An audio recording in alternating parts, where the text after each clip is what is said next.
Hey, what's up, everybody? This is Charles Sabanson, and welcome you guys to another episode of the DREAMERSPRO show, where we cover everything from sports, hot topics, classic debates, entertainment, and we give you guys a fresh perspective on things and how we see them. And today we have a great show for you guys here today.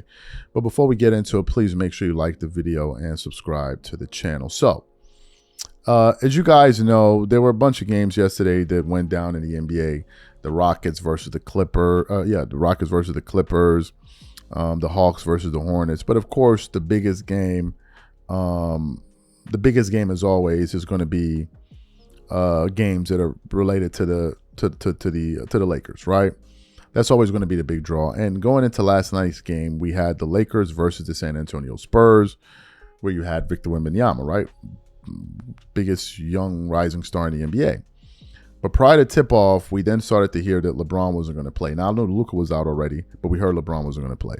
So when I tuned into the game, I noticed that Austin Reeves wasn't playing. So I just thought to myself, I swear to you, I thought that he was coming off the bench, maybe from coming back from his injury. Little did I know that the Lakers elected to bench almost all of their starters.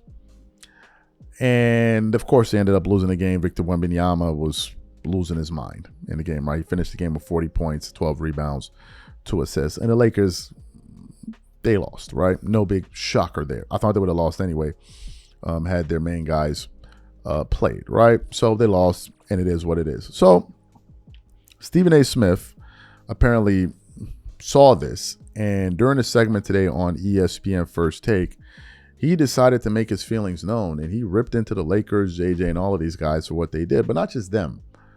Other NBA teams as well for doing this. So for those of you who didn't hear Stephen A. Smith's rant on ESPN, I'm going to play his comments for you now, and I'm going to come back and continue on the show. Take a listen to Stephen A. Smith here. And by the way, let me say this because I think it's important to bring this up. What the hell is wrong with the Lakers? You have to rest all 5. See, this is the kind of stuff. That's why they're lucky they got their contract. The 11-year, $77 billion contract. It's not just the Lakers. Steve Kerr has done this before, whatever. Why would you sit all 5 stars? There's paying customers in the seats. You think they wanted to see LaRavia? You think they wanted to see these cats? That's who they came to see play at the Crypto.com arena? It's the Los Angeles Lakers, purple and gold, and LeBron and Luka, even though Luka's hurt, and Austin Reeves all sitting out, and DeAndre Ayton, I mean, hasn't he shown enough times that he's looking like, he's from the Bahamas? Hasn't he shown enough times that, resembling a dude that's walking on the beach with his sandals on instead of in sneakers, running up and down a court for 94 feet? That's what DeAndre Ayton has looked like sometimes. Not all the time, but sometimes. It's like, damn. And Wembanyama went out on the court and said, this is what you got up against me? You knew I was coming to town? You knew I was going to be in the house, and this is what you put up against me? That's why he scored 17 straight damn points. That's why he sat up there and had 37 in the first half. Because how dare you disrespect me like that? That's what he was saying and toying with the Los Angeles Lakers. I mean, damn. That's all I want to say about that. Go ahead, y'all. Excellent. So you heard what Smith had to say there. What are my thoughts about this? Look, if I'm being honest with you, man, the NBA product is not as I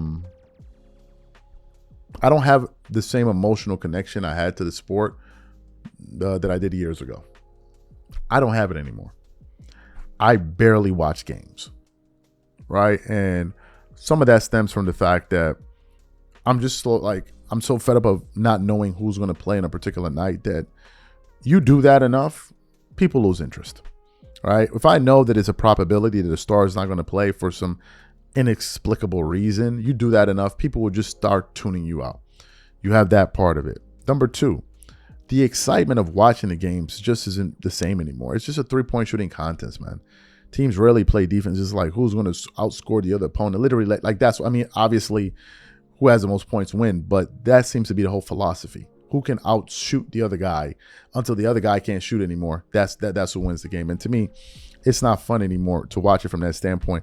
As a matter of fact, the NBA experienced the most excitement it's had all season, I think, because of the fights that went down between the Pistons and the Hornets. Like, that was the most exciting thing that happened. And if you look at the comments under those videos online, people are like, the NBA is back, the NBA is back. Well, what does that mean?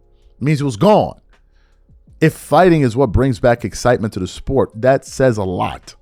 That that fighting is that if people are not bashing each other's heads in, the game itself is not entertaining. That says a lot. But overall, man, my interest in it I'm speaking from a personal level, is not where it used to be. In the past, I used to get really, really excited about watching basketball, about talking about basketball. Now it's not as much.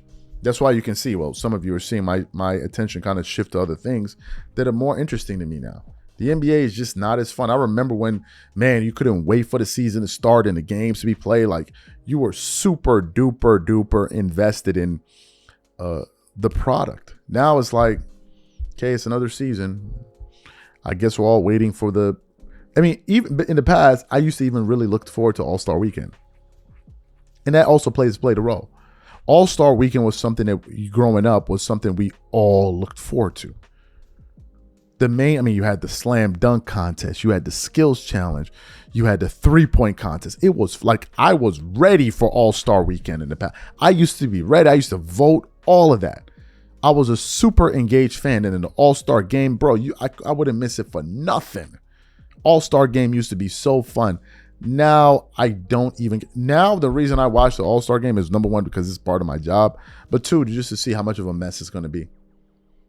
This year, I'm just really tuning in to see what the format's going to be about. It's not like I'm excited to see these guys play, because they themselves are not excited. So if you don't care, why should I care? Then, not to mention the fact that the games are just almost impossible to watch now, because they're everywhere. If you don't have Peacock, if you don't have this, if you don't have that, if you don't have Amazon, you're not watching. Like, this is ridiculous. And you're forcing people to buy all of these different things just to watch a bloody game. Then when they tune into the game, the stars are not playing. Who are you guys kidding? I mean, it is clear. You can even have guys like Charles Barkley at this point. They don't give a damn about the fans. They don't. It's clear. It's obvious. It's apparent. Like, it's clear. It's clear. I have literally, I may watch 1 or 2 games a week passively. I can't remember the last time I sat down and watched an NBA game from beginning to end. The last time I did it was probably last year's playoffs. But if now the NBA season has turned into, let's just fast forward and get to the playoffs, what does that say about the product? And Adam Silver, as a commissioner, just seems to be absolutely clueless and oblivious to it, because the metrics that he's focused on has nothing to do with the actual impact of the game. And he's not reading the metrics properly. Just because someone looks at something doesn't mean it's good to watch. He'll tell you, oh, it's more popular than ever because look at the engagement on you. Yeah, but what are people saying? You don't even pay attention to the sentiment of your product. It's just that, oh, people are watching it and it's popular on TikTok. Who gives a damn? The games are consumed live.